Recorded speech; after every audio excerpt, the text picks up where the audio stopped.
Hello viewers, my name is Chase Clover and this is my review on the USW pay-per-view entitled USW Insanity 2015, home of the 20-man gauntlet match, which we will get to later on in the night, or later on in the review. This pay-per-view was definitely, as of so far, a top contender, or somewhat of a top contender for pay-per-view of the year, because there were 7 matches, I believe. 7 matches. And they were great. They were pretty damn good. The endings were different. The endings were... They felt natural. And I feel like this was a very good pay-per-view. So, let's get into the review. We start off with the intro to Insanity 2015, with previews of, all the matches that were going to be in store for the night. We then kick off the pay-per-view with the kickoff match, which was BP Fierce versus Brandon Stigler, and as I predicted, BP Fierce defeated Brandon Stigler, and what happened afterwards was BP Fierce knocked out Brandon Stigler and threw him into a dumpster before telling the garbage man not to bring him back, which pretty much means he threw him out with the trash. And the whole point behind this was because Brandon Stigler's contract is expiring with USW, or is with USW is expiring, and he will no longer be there or be in USW after February 28th. So that's pretty much the end of Brandon Stigler. And I think that was a great match. It was definitely with 3 stars. I wouldn't say 4 because it wasn't like it was the best match on the card or anywhere near the best match on the card. It was a contender for one of the best matches on the card, but it wasn't the top spot. Afterwards, we had the second match, which was the no disqualification match between James and Alex.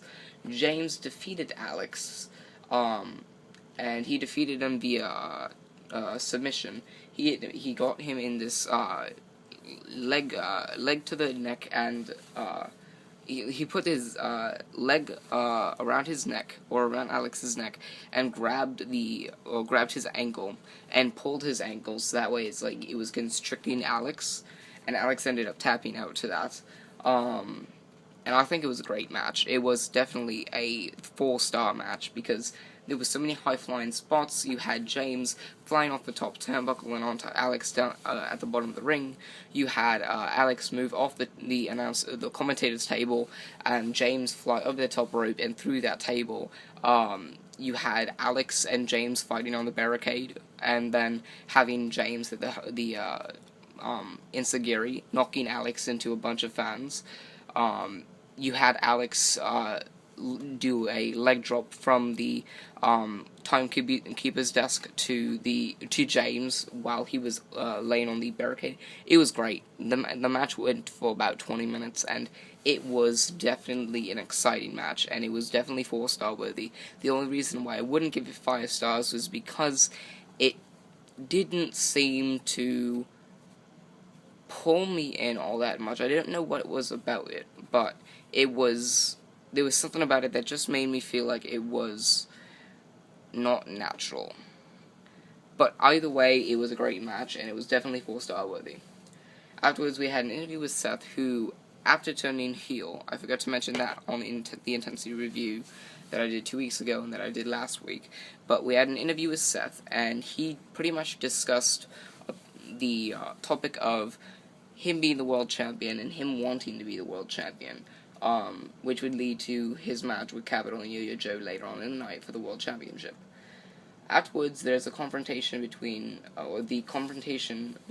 Ezra Kills and Benny Franklin, and Inigo Reaction boils up as they go back and forth with insults and back and forth with words and everything, and then they go into a brawl, and it was a giant brawl, leaving the teams having to be split apart by security and brought backstage to the locker rooms before Kyle Reese tells them that they will face off against each other at Steel Purgatory for the USW Tag Team Championships. So you will get that match at Steel Purgatory in 1 week, and it should be a very good match. And the brawl was amazing. They were fighting through the crowd. They were grabbing chairs from the fans and bashing each other with them. They were going mental. Fuck the if you ended up seeing the spot where Benny Franklin ended up throwing Indigo Child through that little the sidebar Titantron or Motiontron, and it was great. It was just an absolute phenomenal confrontation, and just based off the fact that you never get confrontations set up for pay-per-views, you should have known that this was going to involve something that would be eye-catching and interesting and make you it would grab your attention, and it did just that. Third match on the card was Western Light defeating Morbid. Western Light beat Morbid via countout. I like what they're doing. It seems like they're trying to get Western Light and Morbid to fight off, get Western Light these easy victories, and then have Western Light probably win via countout or disqualification or forfeit, and then that would probably lead to a match at Call the Greatness 10 between the two, and that would be great. That's something that I'm looking forward to, and I want to happen. Afterwards, Morbid gets in the ring and chases Western Light out of the arena before he drives away from the Coliseum and away from Morbid. And that's pretty much what's going to set up the match at Steel Purgatory, although I don't feel like it'll be a specific stipulation. I feel like it's still going to have something involving the cage. So we'll find out what the match at Steel Purgatory holds. Fourth match on the card was for the Blue Belt Championship. It was Simon Saint, the champion, versus Anarchy. Simon Saint defeated Anarchy by pinfall, and it was a really good match. Seth ended up pulling this suplex portion out of nowhere. Anarchy went for a dive over the top rope, and Seth caught him into a snap suplex, and then rolled over and picked Anarchy back up for a second suplex, and it was amazing. You could see the strength from Simon Saint, and Simon Saint is not a powerhouse. He is a high flyer. He is a technical wrestler. You don't see that from high flyers or technical wrestlers. You barely ever see that. And much to the opposite. You don't see powerhouses doing high-flying moves and technical, wrestling maneuvers. So this was great, and Simon Saint proved that he will be a great Blue Belt champion, and I'm waiting to see what he does with Anarchy, because I feel like even though Anarchy should not have another Blue Belt Championship match after this, and he should do something else, I have a feeling like they could put on one more match. And I have a feeling it'd be a great match, and I think that match would involve the cage at Steel Purgatory in some way. But we'll end up finding out as probably on Intensity. And we leave after that. We have Lane confronting Simon Saint and telling him that he is not Blue Belt Championship material, nor is he worthy of holding any championship. And then the two brawl until Lane emerges victorious after hitting Simon Saint with the fast lane. So Simon Saint, by the way, is a heel. Lane is a face, so it makes sense for the face to come out victorious in a brawl against the heel, which is why Lane came out victorious against Simon Saint in that brawl. Which is making me kind of think that Anarchy is now distancing himself away from the Blue Belt Championship, because now you have Lane in that picture, so it looks like it may be Simon Saint versus Lane for the championship at Steel Purgatory. And the reason why I think that is the more likely case is because they didn't wait till Intensity to start this feud. Normally when you have a pay-per-view coming up sooner than you usually expect, so when you have a pay-per-view coming up faster than the other pay-per-views you have less time to book spots. So if you're going to book a new rivalry going into that pay-per-view, especially with USW, which some of their pay-per-views end up being a week away from the other one, or from the previous one, then you tend to start that feud at that pay-per-view. So it makes sense to bring Lane in this way, so that way, you can have a match at Steel Purgatory without needing, or without having it just come out of nowhere on intensity. So this makes sense, and this is why I feel like Anarchy is now distancing himself away from the Blue Belt Championship, and Lane is now forwarding into that picture, and Simon Saint will feud with Lane for the meantime, before Lane's contract runs out, which his contract is set to expire soon, so we're just going to keep our eye out on that. Fifth match was the three-way match for the USW World Heavyweight Championship. It was Capital defending the championship against Seth and Yo-Yo Joe. Before I get to the result, I wanted to say this. My pick was between Seth and Capital. Now, I did not expect Yo-Yo Joe to win. And a part of the reason why is because I don't feel like Yo-Yo Joe is a World Championship fit, at least not right now. So my prediction was between Seth and Capital, and I believe I picked Capital, and then Capital and Seth would have a rivalry. Here's the direction that USW went. Seth won the match, so Seth defeated Capital and Yo-Yo Joe, so Seth is now the USW World Heavyweight Champion. So now it kind of confuses me to what they're going to do exactly with Seth as the World Champion. Because you have Seth, World Champion now, probably going into a feud with Capital. The reason why I would want Capital to win was because he could show up as a powerhouse and be the more favorited to win, so if Seth were to win, it wouldn't be quite as expected. If you have Seth as the World Champion, even though I see it being harder for people to picture Seth winning, I still feel that it's easier for people to believe that Seth can actually retain. Just because based off of, looking at him and his wrestling ability, he is World Championship material. He looks like a World Champion. Now, does that mean he should be in the World Championship picture? No. But he does have the physique of a World Champion. So it looks, from the looks of it, I feel like I was wrong. I feel like it was a better choice to have Seth win if you're going to put Seth in a rivalry with Capital for the World Championship. I feel like it would be, I feel like it would make more sense to have Seth win, because now it kind of feels like, Seth kind of has a chance. Considering he already beat Capital once. He's already beat Capital, I think, 3 times before. So, he's got a good chance of winning. So now, you take that versus if Capital were to win, you would think, oh, Seth is now facing the World Champion, and Capital's going to retain because he's Capital. So I feel like that was a better direction, and I feel like I was outsmarted there. And I congratulate the booking that USW is doing, because they've obviously been doing very well as of late, and I'm looking forward to seeing what Seth and Capital are getting into. I'm just hoping that Yo-Yo Joe will distance himself away from the World Championship, not forever, but for now. Build him into a character, or give him a character and a gimmick that can work. Give him a character and a gimmick that can make him feel or can make him seem like World Championship material. And then, at that point, maybe I'll start taking Yo-Yo Joe more seriously as a contender for the top championships.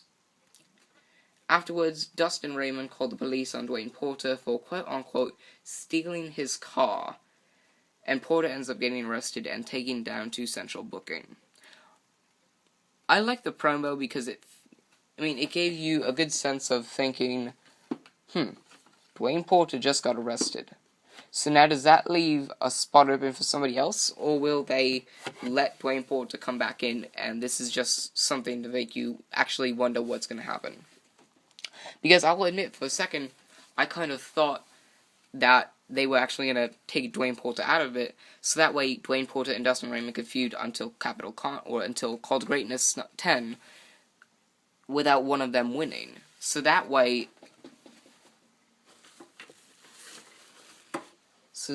they can end up feed into Call Greatness 10 instead of having one of them face off against the champion and one of them just go and do their own thing. But then I thought, wait a minute. Dwayne Porter's out of this match, but what about Dustin Raymond? And then a bunch of things happened, came to mind. What if Dustin Raymond were to win, then go on to Call of Greatness 10, and win some kind of championship, and then brawl with Dwayne Porter? Or what if Dwayne Porter won that championship, and they would fight at Call of Greatness 10? Or would Dustin Raymond lose to somebody else and give them the chance? Or would Dwayne Porter lose his chance, somebody who was already supposed to enter for him, or or his spot that he was supposed to enter in, was already taken and the person had already come out and got eliminated. So he loses his spot and then cost Dustin Raymond the match. Those are the options that ran through my head. But we'll get into that, the rest of that at the end of the review. The sixth match was for the USW Championship, and it was Zach Hardy defending the USW Championship against Cannon and MAJAGETTA.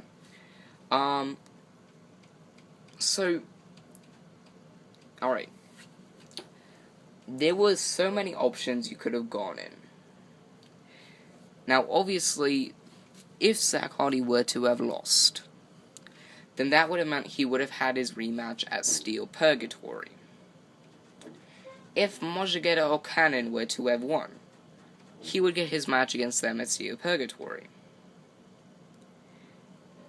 Now, if he had won, that would mean he would have a match at Steel Purgatory, and since it has been confirmed that he is injured and he will be taking time off, it seemed like he was going to lose at Insanity and be able to utilize his championship rematch at Steel Purgatory.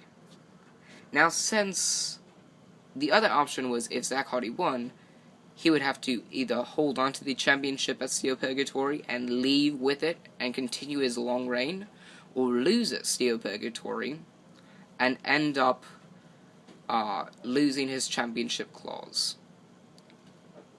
I'm kind of wondering what's going to happen now, because the ending was Zach Hardy won. He defeated Cannon and MAJAGETTA to retain the USW Championship.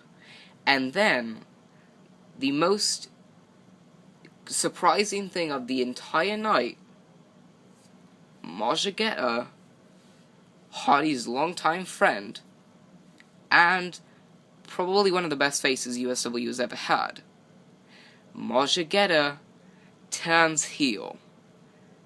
You're not hearing me wrong. Unless you heard me say face. But, you heard me right. MAJAGETTA turned heel. MAJAGETTA is a bad guy now. What happened was, Cannon went for an attack on Hardy. Hardy went and climbed down the turnbuckle. MAJAGETTA turned Cannon around and hit him with a decapitator. Hardy turned around and saw MAJAGETTA standing over Cannon. Hardy then went to the other side of the ring, looking at MAJAGETTA, looking at Cannon, and then immediately turned around. The camera hard cut to Hardy, and then immediately you see his head whiplash back and him fall through the canvas. And then it cuts back, and you see MAJAGETTA hit the decapitator on Hardy. So MAJAGETTA turns on Hardy, and he turns heel on the process. I am excited to see what's happening, because MAJAGETTA was a great heel. He's been even better. He's been a great face and a great heel. He's been able to pull off both incredibly. So I'm so ready for what is coming next, because I feel like MAJAGETTA and Zach Hardy are gonna have a rivalry now, just based off what's gonna happen. So I have a feeling that Cannon will win the USW Championship at Steel Purgatory, and then MAJAGETTA and Hardy will do something else when Hardy gets back. I am so excited for the next couple of months with USW, because they are booking everything so well. I am so excited. I'm so proud to be a USW fan, because this is probably one of the best forms of booking I have seen in a long time. And USW has had these stints of booking, the performers well. They had a few brief stints last year, and now I'm hoping that they'll continue it over the next couple of months, since the next couple of months have pretty much been written out for them. They've already got their plans ahead, so I'm ready to see what they're going to do for the next couple of months and weeks and whatever. So I'm ready. So, here we go, the 7th match on the card, the main event of the evening, the 20-man gauntlet match. Winner gets a chance to face the USW champion or the USW World Heavyweight Champion at Cold Greatness 10. I'm going to read you the matches match by match.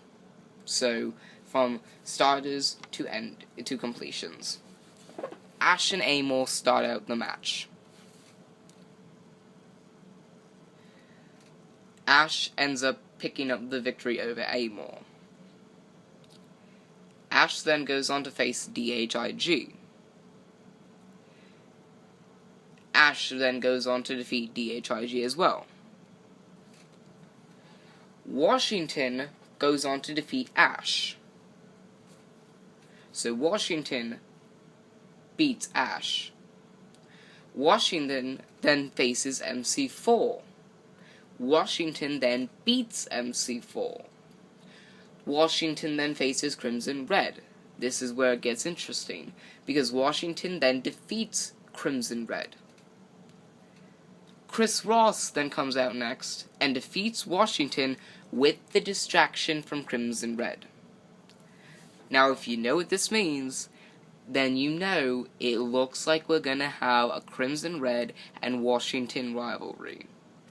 We already had Washington and MC4, and I feel like Crimson Red, ever since having that Extreme Championship reboot, ever since then, Crimson Red has been doing well, and he's been able to be put over, especially as a heel.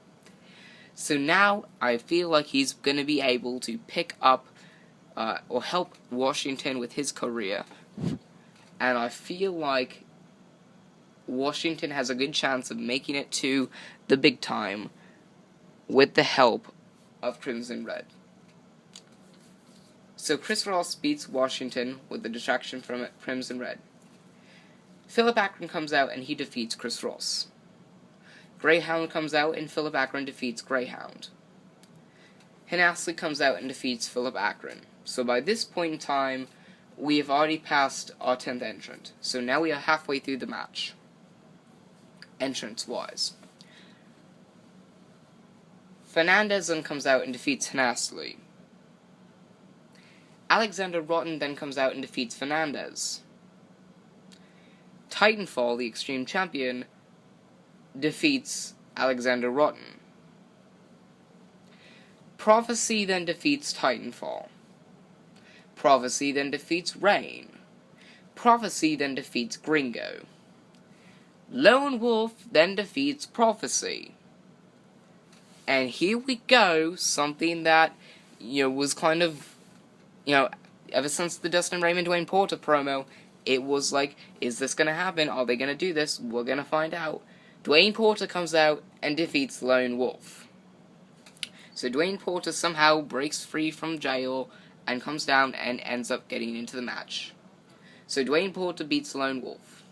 George Martin enters next, and Dwayne Porter beats George Martin.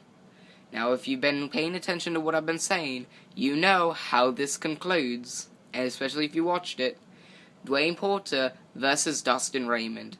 The winner wins a shot at the USW Championship, or the USW World Heavyweight Championship, at Cold Greatness 10. At this point, there's no turning back. One of these people will win, and main event, Cold Greatness 10. The match goes on for about 10 to 15 minutes. The final result is Dwayne Porter defeats Dustin Raymond.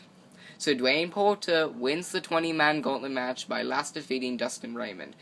Dwayne Porter won with 3 eliminations. He eliminated Lone Wolf, George Martin, and Dustin Raymond.